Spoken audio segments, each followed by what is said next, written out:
The cold wind bit through the bones at 10,100 feet as the men of Fort Kumaon gathered silently near Batijapikt.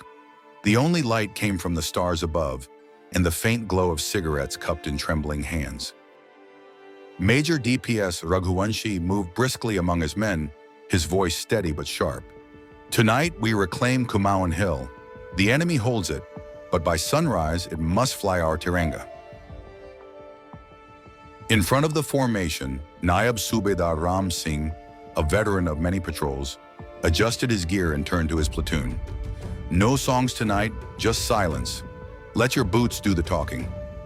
At 0200 hours, the column began their ascent, weaving through narrow ridgelines in the shadows of alpine trees. The ground was unforgiving, each step potentially their last, laced with mines and watched by enemy machine guns. As they neared the minefield, a sharp click halted the advance. Ram Singh looked down, too late. The blast ripped through the silence, sending shockwaves of panic. Two men dropped and Ram Singh fell back, his left foot mangled. Gritting his teeth, he waved them off. "I'll clear the path. No one else dies here." He dragged himself forward, prodding the earth, whispering encouragements to his comrades. Another mine detonated. The second blast threw him aside. His breaths were shallow now, his voice fainter. "Step over me," he gasped to Havildar Prem. "Tell CO Sahib, I did my part." As dawn crept over the peaks, Bravo and Charlie companies reached point 9013. The enemy, sleepless and nervous from their own paranoia, never expected a full-on charge in daylight. Captain Surendra Shah, wounded early in the assault, roared above the sound of gunfire. "Kalika Mata ki Jai!" The cry surged through the men like wildfire.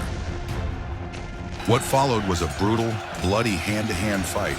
Smoke, sweat, and steel filled the air for 2.5 hours.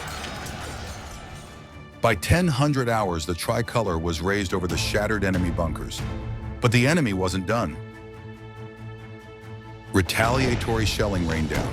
A counterattack surged up the slope, but the communists stood like stone, every man roaring back with rifle and grit. They broke the enemy line, even capturing a wounded Pakistani who revealed that his CO had tried to flee.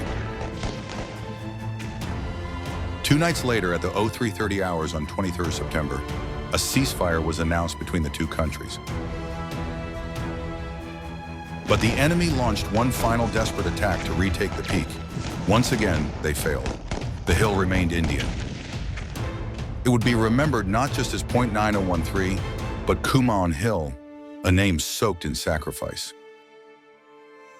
And somewhere near the edge of that minefield, beneath frost and silence, Ram Singh's last path still lay undisturbed, as though the mountain itself was honoring the man who cleared the way for victory.